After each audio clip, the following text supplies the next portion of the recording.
ஸ்ரீகுருப்யோ நமஹ.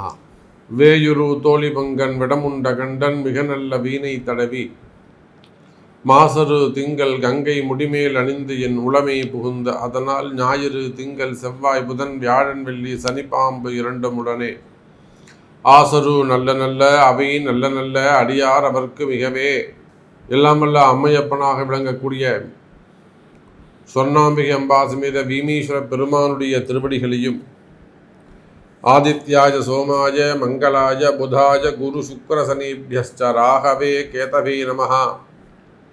ஆதித்யாதி நவகிரகங்களையும் என்னுடைய குருநாதரையும் என்னுடைய உபாசனை தேவதை அன்னை வாராகி அம்பாளுடைய மலரடிகளையும் பணிந்து உலகம் முழுவதும் வாழக்கூடிய அன்பு பக்தர்களே, அன்பு நேயர்களே, குரு பகவான் வக்ரகதி அடைகிறார்.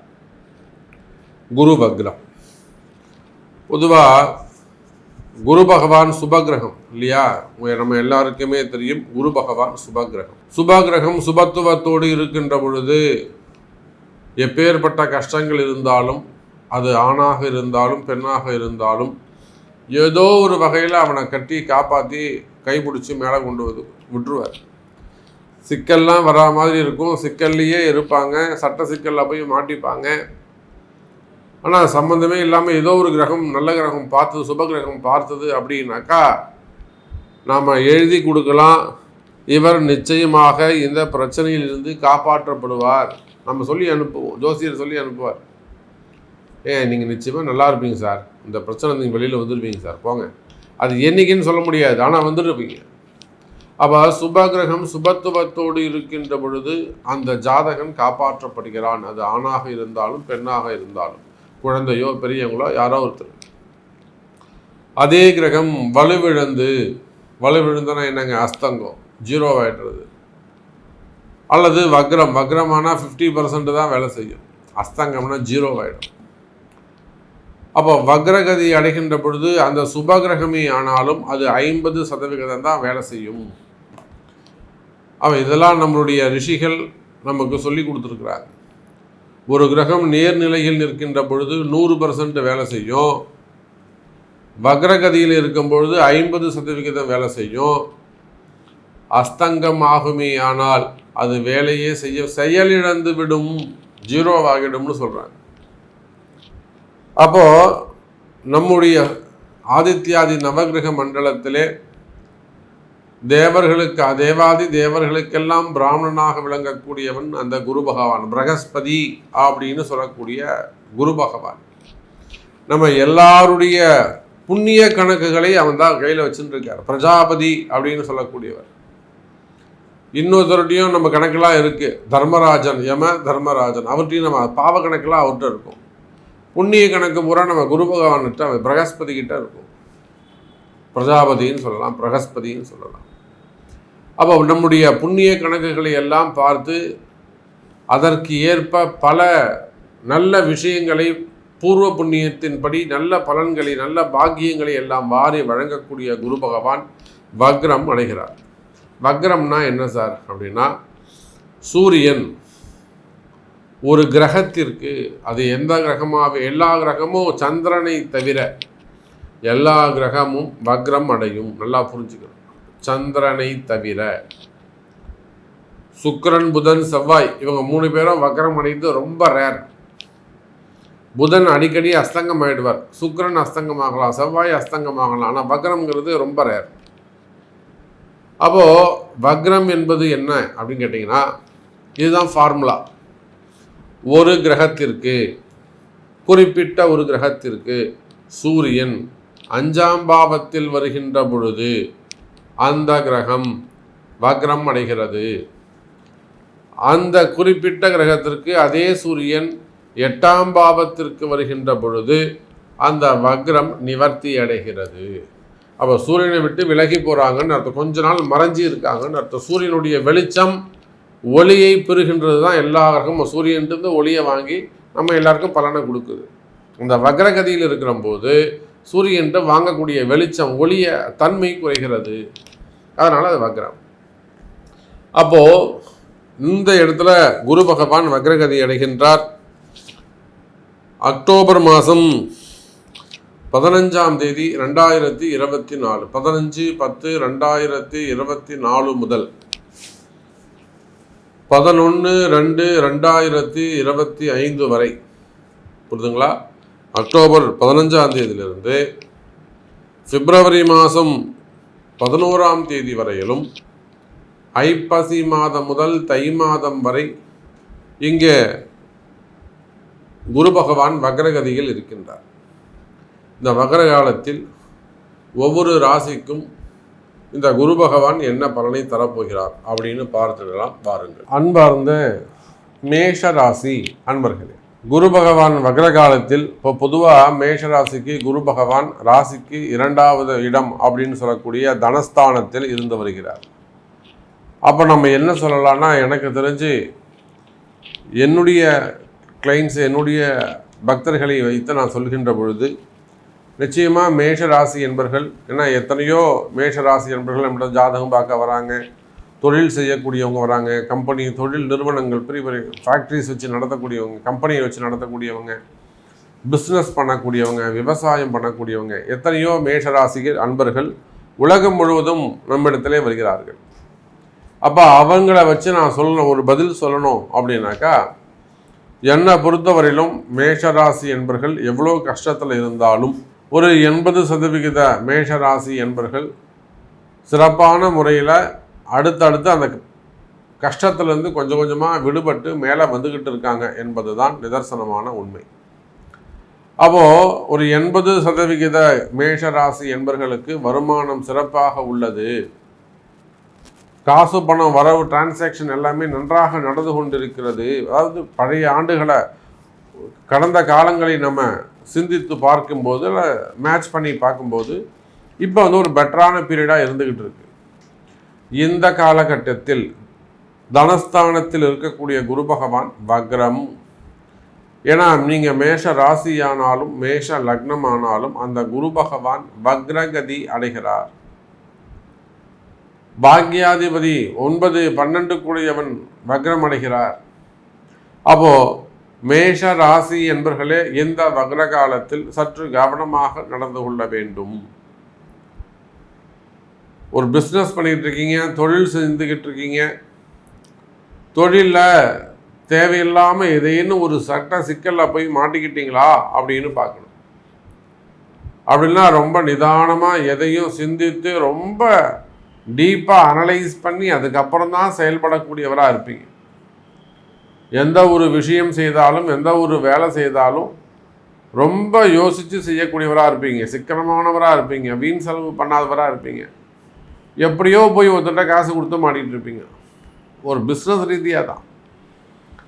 அப்போது பணங்காசுகள் முடக்கம் ஆகின்றதா உடனடியாக கவனிக்க வேண்டும். உடனே உங்கள் பர்த் சார்ட்டை எடுத்து பார்க்கணும். சாமி இருந்தாங்க பாருங்கள், நான் இதுவரையிலும் எந்த சிக்கல்லையும் போய் மாட்டினதே கிடையாது சாமி, இதுதான் ஃபஸ்ட் டைமு இப்படி இருக்குது, நாம் இதுக்கு என்ன செய்யணும்னு பார்த்து அதுக்கு இமீடியட்டாக ஒரு ரெமெடி, ஒரு இமீடியட்டாக ஒரு பரிகாரம் செய்து கொள்வது சிறப்பு மேஷராசி என்பர்களே.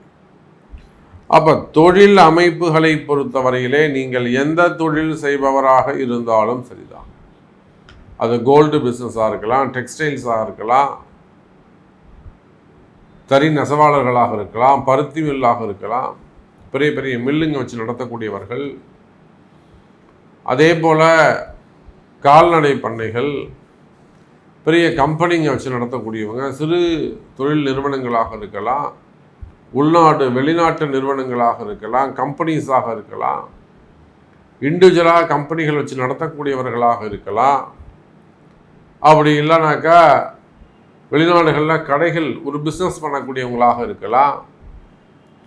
அதே போல் ஹாஸ்பிட்டல்ஸ், டாக்டர்ஸ், மெயினாக டாக்டர்கள்லாம் இப்போது மேஷராசியாக இருப்பார்களே, ஆனால் ஒரு விதமான குழப்பம், ஒரு பித்து பிடிச்ச மாதிரி ஒரு டிப்ரெஷன். அவங்க டாக்டர் தான், ஆனால் அவங்களுக்குமேவும் ஒரு ஸ்ட்ரெஸ்ஸோ இல்லை ஒரு மனக்குழப்பமோ இருந்து கொண்டிருக்கும். அதே போல் ஹாஸ்பிட்டல்ஸ் வச்சு நடத்தக்கூடியவங்க, ஸ்கூல் காலேஜஸ் வச்சு நடத்தக்கூடியவர்கள், இவங்க எல்லாமும் ஒரு பணத்தை போட்டுட்டு தேவையில்லாமல் போய் ஒரு சிக்கலில் மாட்டிப்பாங்க, சம்பந்தம் இல்லாமல் சிக்கலில் மாட்டிக்கொள்வார்கள். பிஸ்னஸ் பண்ணக்கூடியவங்க. அப்போ அல்லது ஒரு தொழில் முடக்கம் இருந்துகிட்டு இருக்கும், அல்லது ஒரு வருமான முடக்கம் இருந்துகிட்டு இருக்கும். மெயினாக ஒரு பிஸ்னஸ் முடக்கம், அந்த மாதிரியான முடக்கம் இருக்குமே. ஆனால் மேஷராசி அன்பர்களே, இதுதான் உங்களுக்கான கால நேரம். இதோ உங்களுக்கான அறிவிப்பு வருகின்றது. இப்போ உடனடியாக உங்களுடைய பிறப்பு ஜாதகத்தை கொண்டு இந்த குரு வக்ர காலத்திலாவது அந்த வக்ர நிவர்த்தி மற்றும் அந்த முடக்கு சரி பண்ணுறதுக்கு, தொழில் முடக்கம் சரி பண்ணுறதுக்கு என்ன உண்டோ அதற்கான பரிகாரங்களை கண்டறிந்து உடனடியாக செய்து கொள்வீர்களே ஆனால் இந்த குரு வக்ரம் உங்களுக்கு சிறப்பை தரக்கூடியதாக இருக்கும் மேஷ ராசி என்பர்களே. இதே போல தான் குடும்ப பெண்கள் மற்றும் குடும்பம் செய்யக்கூடிய ஆண்களோ பெண்களோ யாராக, பெரியவங்களாக இருக்கலாம், சின்னவங்களாக இருக்கலாம், ஏதேனும் பணங்காசு கொடுத்து ஏமாறுதல், ஒரு இன்ட்ரெஸ்ட்டுக்கு ஆசைப்பட்டு கொடுத்துருக்கலாம், ஒரு ஹெல்பிங் மைண்டில் கொடுத்துருக்கலாம், அல்லது வேறு ஏதேனும் ஒரு தொழிலுக்காக கொடுத்துருக்கலாம், அல்லது வேலை வாய்ப்புகளுக்காக கொடுத்துருக்கலாம். அப்போ பணங்காசுகள் கொடுத்து ஏமாந்திருப்பீர்களே ஆனால், வராத பணங்காசுகள் இருக்குமே ஆனால் கவலை வேண்டாம் எனதருமை மேஷ ராசி அன்பர்களே. வராத பணங்காசுகள் வந்து சேரும், அதை வாங்கிறதுக்கு வழிவகை உண்டு, கவலை வேண்டாம். பணங்காசுகள் வந்து சேரும். அதே போல மேஷராசி அன்பர்களே, சொத்து பிரச்சனைகள் இருக்குமே ஆனால் அந்த சொத்து பிரச்சனைகளும் நிவர்த்தி ஆவதற்கு வாய்ப்புகள் உண்டு. அது அண்ணன் தம்பிகள், ஃபேமிலிக்குள்ளேயா இருக்கலாம், ஃபேமிலிக்கு வெளியிலையா இருக்கலாம், அல்லது உங்களுடைய இன்வெஸ்ட்மெண்ட்ஸாக இருக்கலாம், share market, stock market, something, bitcoins. இது இல்லாமல் அசட்ஸ் சம்மந்தப்பட்ட வம்பு வழக்குகள், சொத்து சம்பந்தப்பட்ட பிரச்சனைகள், அது அங்க பங்காளிகளாக இருந்தாலும், உடன் பிறந்தவர்களாக இருந்தாலும், சித்தப்பா பிரிப்பாவானாலும் சொத்து பிரச்சனைகள் இருக்குமே ஆனால் அந்த பாகப்பிரிவினைகள், அதே போல் பிள்ளைகள் ஏமாற்றுதல், அண்ணன் தம்பிங்க பிரச்சனை, அப்போ அதாவது போக்குவரத்து வழி சம்மந்தப்பட்ட பிரச்சனைகள், அல்லது இதெல்லாம் கோர்ட்டு கேஸில் இருக்க சாமி நமக்கு ஜெயிக்குமா அப்படின்னு கேட்டாக்கா, இந்த வக்ர காலத்தில் உங்களுக்கு சாதகமான தீர்ப்புகள் வருவதற்கு வாய்ப்புகள் உண்டு மேஷராசி அன்பர்களே. அதே போல் குடும்ப பிரச்சனைகள், இடதோஷங்கள் நிறைய குடும்பத்தில் அல்லது நிறைய பூமியில் நம்ம அந்த இடதோஷ நிவர்த்தியை செய்து தருகின்றோம். ஒரு குடும்பம் வளர்ச்சியே அடைய மாட்டேங்குது, ஒரு குடும்பம் பாதிக்கப்படுது, அடுத்து அந்த குடும்பத்தில் ஒரு வீண் செலவு அல்லது ஒரு உடம்பு சரியில்லாமல் போகிறது, மாற்றி ஒரு சின்ன பொண்ணு, பெரிய பொண்ணு, அடுத்த பையன், அப்பா அம்மா எல்லாரும் அடுத்தடுத்து ஆஸ்பத்திரி, ஆப்ரேஷனு, வீடே ஒரு சுபிக்ஷம் இல்லாமல் இருக்குது, ஒரு வளர்ச்சி அடையாமல் இருக்குது, குடும்பம் ஒரு சூன்யம் வச்ச மாதிரி இருக்குது சாமி. அந்த மாதிரி ரொம்ப கஷ்டப்படக்கூடிய, அப்படி இல்லைனாக்கா நல்ல ஃபேமிலியாக இருக்கும், உயர்ந்த குடும்பமாக இருக்கும், சௌகரியமாக கௌரவமான குடும்பமாக இருக்கும், சமுதாயத்தில் சொசைட்டியில் பேரை சொன்னாலே எல்லாரும் கையெடுத்து கும்பிடக்கூடிய அற்புதமான ஒரு குடும்பமாக இருக்கும். அந்த குடும்பத்துக்கு திருஷ்டி படுற மாதிரி ஏதேனும் ஒரு கௌரவ குறைச்சல் ஏற்படும். இப்போ அந்த மாதிரியான கடுமையான சூழ்நிலைகள் இருக்குதுன்னு வச்சுக்கோங்களேன். அப்போ அந்த மாதிரியான பிரச்சனைகள் கூட இந்த வக்ர காலத்தில் சரியாவதற்கு வாய்ப்புகள் உண்டு. அப்போ இதுக்கெல்லாம் உங்கள் பிறப்பு ஜாதகம்தான் பேசும். அப்போ பிறப்பு ஜாதகத்தை கொண்டு இதுக்கு என்ன செய்யணுமோ அதை கண்டுபிடிச்சி செய்வீர்களே ஆனால். ஏன்னா ஏற்கனவே ஒரு துன்பத்தை, ஒரு கஷ்டத்தை நீங்கள் அனுபவிச்சுட்ருக்கீங்க. ஒரு துன்பம், ஒரு கஷ்டம், ஒரு பிணி, ஒரு நோய் உங்களை விட்டு போக மாட்டேங்குதுன்னா அது இந்த மாதிரி கிரகங்கள் வக்ர காலத்தில் இருக்கின்ற பொழுது அந்த பிணி விலகுவதற்கு வாய்ப்புகள் உண்டு மேஷராசி என்பர்களே. அதோடு மட்டுமல்ல, ரொம்ப நல்லபடியாக போயிட்டுருக்கு, எல்லாமே சௌரியமாக இருந்துகிட்ருக்கு. அப்போ நீங்கள் புதுசாக முதலீடு செய்யக்கூடிய விஷயங்களை சற்று சிந்தித்து செயல்பட வேண்டும். அதே போலத்தான் வேலை வாய்ப்புகளை பொறுத்தவரையில் நிறைய இடமாற்றங்கள் இருக்க போகுது. ஜாப் சேஞ்சஸ், அப்படி இல்லைன்னா டிரான்ஸ்ஃபர்ஸ், இது நிறைய நடக்க போகுது. அது நீங்கள் கவர்மெண்ட் ஜாபாக இருந்தாலும் ப்ரைவேட் ஜாபானாலும் உள்நாடாக இருந்தாலும் வெளிநாடாக இருந்தாலும், இப்போ வெளிநாட்டில் நம்ம நிறைய பேர் வேலை இல்லாமல் வராங்க, நம்மக்கிட்ட பரிகாரம் செய்கிறாங்க, ஒரு 2 மாதம் 3 மாதத்தில் வேலை கிடச்சிருது, அப்புறம் திரும்பவும் படிப்படியாக அங்கேருந்து நாளைக்கு அவங்க முன்னுக்கு வராங்க. நிறைய அன்பர்களை நாம் பார்க்குறோம். அப்போ வேலை வாய்ப்புகளை பொறுத்தவரையிலே நல்ல இடமாற்றங்கள் உண்டு, வேலையில் நல்ல முன்னேற்றம் இருக்கும், ப்ரமோஷன்ஸ் இருக்கும். அதே போல் வேலை இழந்தவர்களுக்கு மீண்டும் வேலை கிடைப்பதற்கு வாய்ப்புகள் உண்டு. மேஷ ராசி அன்பர்களே, அதே போல் ரொம்ப முக்கியம் அவங்களுக்கு மனசில் இருக்கக்கூடிய பயம். அப்படி உங்களுக்கு மனசில் ஏதேனும் ஒரு பயம் இருக்குமே ஆனால், இதை தொடர்ந்து பயம் இருந்துக்கிட்டே இருக்கு சாமி, ஏதோ ஒன்று இருக்குது, அந்த மாதிரி மனசில் பயம் இருக்குமே ஆனால் அந்த பயங்கள் விலகுவதற்கு வாய்ப்புகள் உண்டு. அல்லது தொடர்ந்து ஒரு நோய்படுத்தி எடுக்குதுங்க சாமி, தொடர்ந்து நோய்படுத்தி எடுக்குது அப்படின்னா அந்த நோய் விலகுவதற்கு நீங்குவதற்கு வாய்ப்புகள் உண்டு.